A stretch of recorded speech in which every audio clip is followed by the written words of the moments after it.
नमस्कार। India China का border को हो गया एग्रीमेंट, और एग्रीमेंट कैसे हुआ? डिप्लोमेटिक प्रेशर डाल के और चाइना को ट्रेड, चाइना की बंद करके चाइना की वो हालत कर दी गई, चाइना घुटनों पे आया और आके एग्रीमेंट कर लिया। वरना चाइना और एग्रीमेंट करने वाला ऐसा हो सकता है? डिप्लोमेटिक विक्ट्री है और आर्मी की विक्ट्री उससे बड़ी है कि चीन को आगे नहीं बढ़ने दिया। इस एरिया के ही चीफ रह चुके हैं जनरल अश्विनी सिवाच सर। बहुत बहुत स्वागत आपका हमारे शो में सर। पहली चीज, थैंक यू। बड़ी विक्ट्री है सर, कितनी बड़ी विक्ट्री है हमारे लिए? हाँ, बहुत बहुत बड़ी विक्ट्री रोहित, इसमें कोई शक नहीं। भारत ने यह दिखा दिया कि जो चीन आंखें दिखा रहा था, हमने उससे ज्यादा बड़ी आंखें दिखाई और बताया कि हम दबने वाले नहीं हैं। ये देखो, आप वर्ल्ड के अंदर चीन ने अपना एग्रेसिव पोस्चर हर जगह अपना है, चाहे वो इंडो पैसिफिक में है या बाकी इलाकों में, तो सब दब जाते थे। मगर भारत ने उल्टा जवाब दिया और भारत ने बहुत ज्यादा प्रेशर डाल दिया काउंटर, कि वो अप्रैल 2020 को जब आया था 3 डिवीजन लेके, वो अलग बात है कि सरप्राइज किया उसने, मगर हमने एक महीने के अंदर ही मेरे इमेज डिप्लॉयमेंट कर ली। उससे ज्यादा हमने अपने ट्रुप्स इंडक्ट कर दिए और चीन को हम ज्यादा काबिल थे लड़ने के, क्योंकि हम उस इलाकों में रहने के आदि हैं, चाहे साइचिन ग्लेशियर या ईस्टर्न लद्दाख है। और दूसरा, जितनी हमारी एयर पावर है वहां पर, वो बहुत ज्यादा एज है चीन से। तो कहीं ना कहीं भारत ने ये दिखा दिया कि अगर चीन कोई भी हिकामत करेगा तो भारत उसको मानने वाला नहीं है। भारत ईंट का जवाब पत्थर से देगा।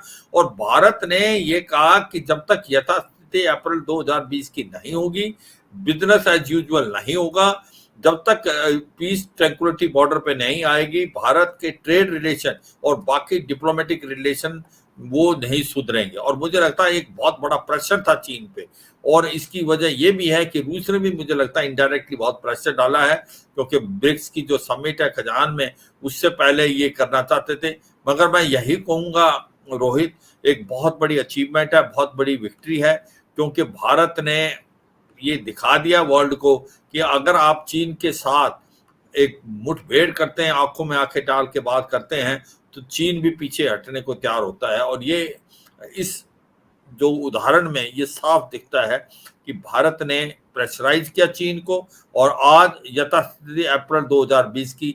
इसका मतलब जो दैप्सांग, जो फ्रिक्शन पॉइंट थे हमारे, थे नॉर्थ और साउथ पेंगोंग से गोगरा हॉट स्प्रिंग और दैप्सांग और डैमचौक।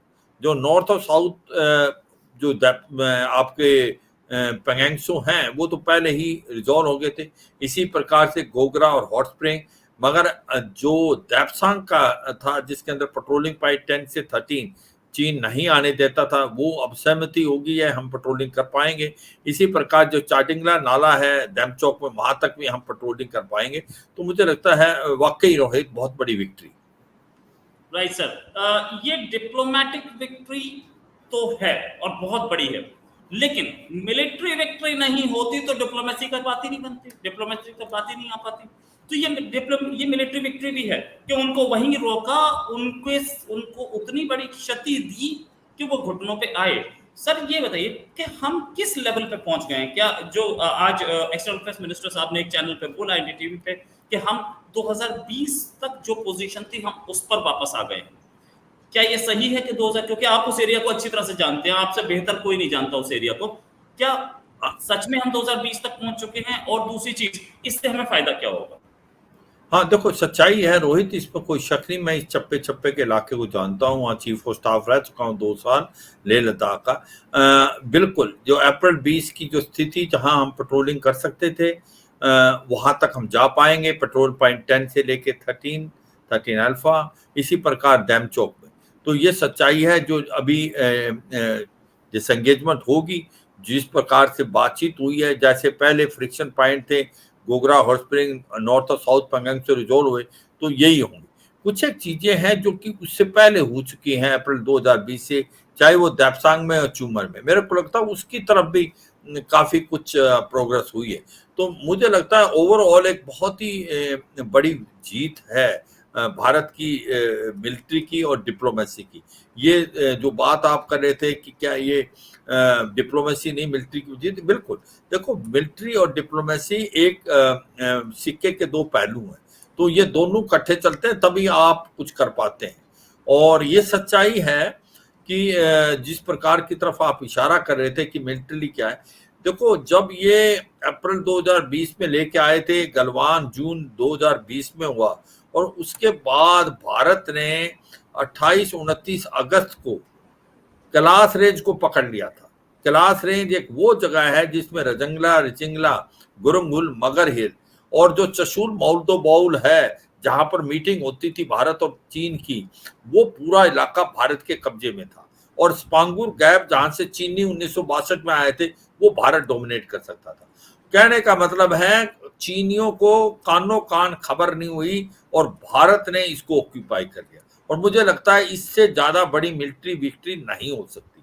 और कहीं ना कहीं भारत ने यह दिखा दिया कि चीन से ज्यादा ताकतवर है भारत की लड़ने की काबिलियत, एक सोल्जर टू सोल्जर हमारे अंदर बहुत सहन शक्ति है और हम उन इलाकों में बहुत ज्यादा अच्छा लड़ सकते हैं। क्योंकि जो हाइट हमने पकड़ी थी वो उस पर चढ़ना बड़ा आसान नहीं था और चीन को इसका कुछ भी नहीं पता चला। वो अलग बात है, हमने जब नॉर्थ और साउथ पेंगेंगसो की डिसएंगेजमेंट की तो हमने कैलाश रेंज को छोड़ दिया क्योंकि आगे बढ़ना था।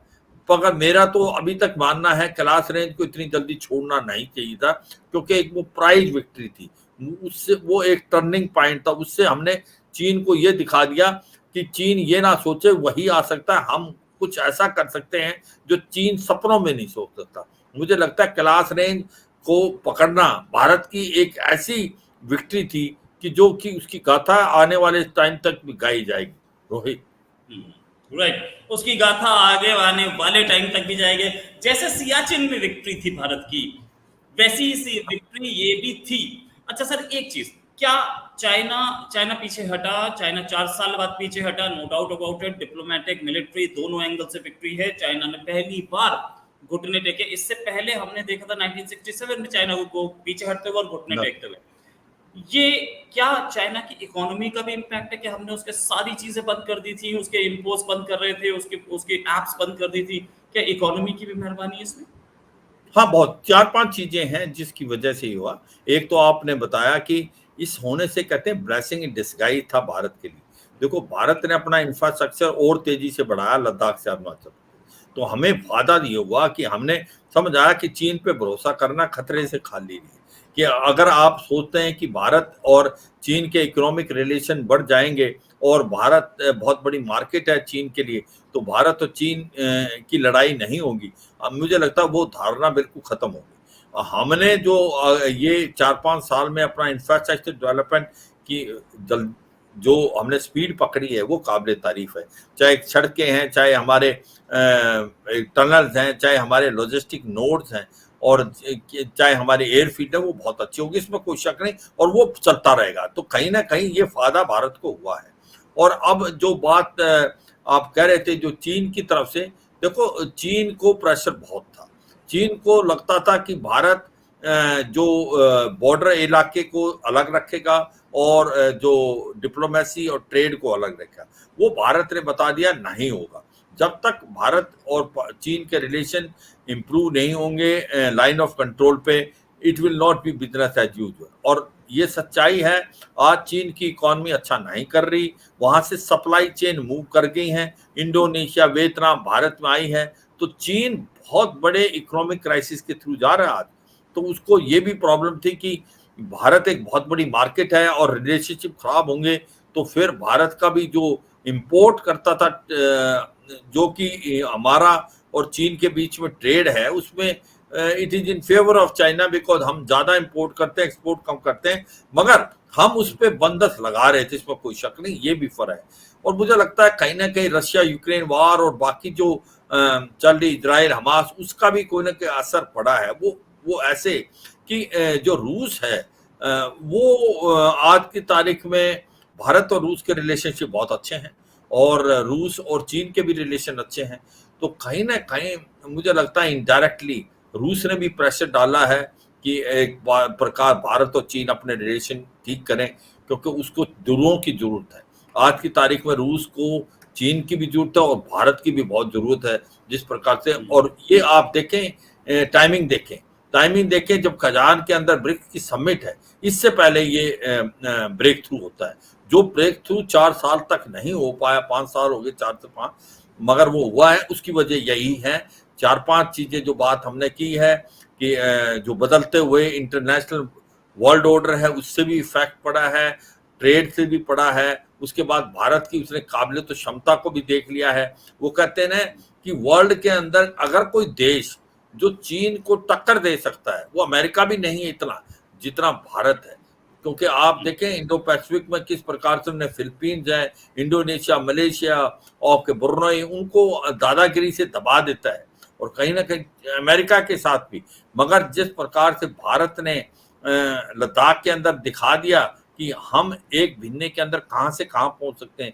फिर उसके बाद कैलाश ने आपने उदाहरण दिया नथुला का 1967 में, जो कि भारत के 40 जवान शहीद हुए, मगर 400 चीनियों को मौत के घाट उतार दिया। तो यह कोई सच्चाई है। भारत की काबिलियत और क्षमता, भारत की फौज की लड़ाई करने की हिम्मत और भारत की डिप्लोमेसी की भी जीत है। ये दोनों ही बहुत इंपॉर्टेंट है। और मुझे लगता है कहीं ना कहीं जो एक डायनेमिक लीडरशिप है भारत की, उसका भी बड़ा इम्पैक्ट है। क्योंकि आज प्रधानमंत्री मोदी जो हैं, वो वर्ल्ड के one of the best leader हैं। उनकी पहचान, उससे तो उनकी जो पर्सनैलिटी है, उससे भी बड़ा इफेक्ट हुआ है। तो मैं ये कहूँगा रोहित, ये एक बहुत ही अच्छा स्टेप हुआ है दोनों देश के लिए, और ये दोनों के लिए विन विन सिचुएशन है रोहित। सर फाइनल क्वेश्चन लूंगा आपसे, क्या कॉन्ट्रैक्ट हो गया, दोनों के बीच में समझौता हो गया, हम फिर से पेट्रोल कर पाएंगे सारी चीजें, क्या हम चाइना पे विश्वास कर सकते हैं? और अगर विश्वास नहीं कर सकते तो हमें अब आगे स्टेप्स क्या, परमानेंट प्रेजेंस बनाए रखनी है या क्या करना है, आगे स्टेप्स क्या लेने हैं? बिल्कुल, बहुत अच्छा क्वेश्चन पूछा रोहित। पहली बात, क्या हम चीन पे भरोसा कर सकते हैं? बिल्कुल नहीं, बिल्कुल नहीं। अगर आपने चीन पे भरोसा किया तो बहुत बड़ी भूल होगी। अगर चीन पीछे जाता है, क्या ये सारा कुछ कार्रवाई होगी? है बिल्कुल नहीं। ये डिसएंगेजमेंट हुआ है, उसके बाद डी एस्केलेशन होगा और डी इंडक्शन होगा, जो कि 60-70 हजार के करीब जो कि जवान दोनों तरफ से आए हुए हैं और भारत के। अब पॉइंट आता है कि अगर चीन पीछे भी चला जाता है तो क्या चीन दोबारा आ सकता है? आ सकता है। क्या चीन आने में कितना टाइम लगेगा? उसको 2 से 3 घंटे लगेंगे, क्योंकि चीन का इंफ्रास्ट्रक्चर बहुत अच्छा डेवलप है, वो इलाका प्लेन है उसकी तरफ से। तो ये समझना कि अब डिसएंगेजमेंट होगी, उसके बाद डी एस्केलेशन और डी इंडक्शन होगी, तो चीन दोबारा नहीं आ सकता। बिल्कुल आ सकता है। इसलिए भारत उस इलाकों को नहीं छोड़ेगा। जो इंफ्रास्ट्रक्चर भारत ने बना लिया उनका इस्तेमाल रखेगा, क्योंकि भारत को इसके लिए डिसएडवांटेज है। हमारी तरफ टेरेन डिफिकल्ट है, उनकी तरफ प्लेटो है। तो मुझे नहीं लगता कि भारत ऐसी गलती करेगा कि हम इसको बिल्कुल डिसएंगेज करके डी इंडक्ट कर लें, और तो उससे तो फिर आपको हरदम ये डर रहेगा कि कहीं चीन दोबारा आ जाए। भारत ये यकीन करेगा कि हमारे पास एक प्रकार से एडुकेट फोर्स है रिजर्व के तौर पे वहीं पर, ना कि उसको डी इंडक्ट किया जाए। ये मुझे लगता है भारत की वो स्ट्रेटेजी होगी। मगर भारत अपना इंफ्रास्ट्रक्चर जो डेवलप कर रहा है उसकी स्पीड और बढ़ाएगा, कम नहीं करेगा। तो ये सच्चाई है। एक अच्छी शुरुआत है, क्योंकि दोनों के बीच में सहमति हुई है, पेट्रोलिंग जाएंगे। मगर मैं ये बिल्कुल नहीं मानूंगा कि क्या आप चीन पे भरोसा कर सकते हो, नहीं कर सकते। इसलिए भारत को हरदम तैयार रहना पड़ेगा। भारत जो है कोई ऐसा काम नहीं करेगा जिससे चीन दोबारा कोई ऐसा करे। इसलिए भारत अपना जो इंफ्रास्ट्रक्चर बनाया है उसका इस्तेमाल करके वहां पर एडुकेट रिजर्व फोर्स रखेगा रोहित। राइट सर, फाइनली छोटे सा शॉर्ट में जवाब चाहूंगा, कितना टफ है इंडिया के लिए वहां पे 24 hours round the year troops को मेंटेन करना? देखो रोहित, इन चीजों को in terms of money count नहीं होता। जैसे कहीं ना कहीं साइचेन ग्लेशियर की बात थी नहीं, कि भाई मैं सर मनी पे बात भी नहीं कर रहा हूँ। मैं हाँ, बोल रहा हूँ कि वहां पे लॉजिस्टिक्स और हमारे या जवान मैं वही किस लेवल पे हैं। हाँ, मैं वो उसी को थोड़ा सा अपने व्यूअर्स को बताने की कोशिश कर रहा हूँ कि ये स्ट्रेटेजिकली इंपॉर्टेंट होता है। कई बार ये क्वेश्चन आया कि काफी पैसा खर्च होता है, भारत के जो जवान हैं साइचेन ग्लेशियर में डिप्लॉय हैं। ये देश के लिए फख्र की बात है कि वो जो ग्लेशियर भारत ने ऑक्यूपाई किया, इसी प्रकार से जो लद्दाख है वो भारत का एक मुखौटा है एक हमारे, तो इसलिए भारत की फौज ये काउंट नहीं करती कि क्या है, क्योंकि भारत की फौज हरदम तैयार है। ये ट्रेनिंग भी तो हमें चाहिए, हम हरदम है, भारत एक बहुत बड़ा देश है, लॉजिस्टिक बिल्डअप कर सकता है। तो मुझे लगता है कि भारत इस चीजों से बहुत दूर है। ये प्रॉब्लम चीन की तरफ है, क्योंकि चीन की जो है वो कंस्पिरेशन आर्मी है, वो लड़ नहीं सकती इन इलाकों में। तो इसलिए हाँ, पैसा खर्च होता है, आपने इशारा किया, क्योंकि इकोनॉमी में इंपैक्ट पड़ता है, डिफेंस बजट से पैसा जाता है जब आप इतने ट्रुप्स मेंटेन करेंगे उस डिफिकल्ट एरिया में। मगर मुझे लगता है वो चीज हम क्रॉस कर चुके हैं, हमने इंफ्रास्ट्रक्चर बहुत अच्छा डेवलप कर दिया है और हमारे पास काबिलियत और क्षमता है। और भारत को अपना स्ट्रेटेजिक इंपॉर्टेंस ज्यादा है। मुझे लगता है कि in terms of strategic importance उसकी और कोई वैल्यू नहीं है। आने वाले समय में लद्दाख से लेकर अरुणाचल प्रदेश में आप चौकन्ने रहना पड़ेगा 24/7 365 डे। चीन पे भरोसा नहीं कर सकते, इंफ्रास्ट्रक्चर डेवलप करते रहना है और लद्दाख से आप डी इंडक्शन नहीं करना चाहिए, क्योंकि डिसंगेजमेंट हो जाए, डिस्कलेशन हो जाए, डी इंडक्शन ट्रुप्स नहीं हो, रिजर्व फोर्स आप मेंटेन करें, क्योंकि चीन की तरफ जो टेरेन है वो आसान है, वो दोबारा आ सकता है 2-3 घंटे में, जबकि आपको बहुत ज्यादा टाइम लगेगा। इसलिए इसको मद्देनजर रखते हुए मुझे लगता है भारत को बिल्कुल हर तरफ से तैयार रहना चाहिए। Rohit, thanks a lot sir, बहुत अच्छा डिस्कशन रहा। उम्मीद है जल्दी एक डिस्कशन और करेंगे। अभी के लिए नमस्कार, धन्यवाद, जय Hind sir. Thank you Rohit, जय हिंद।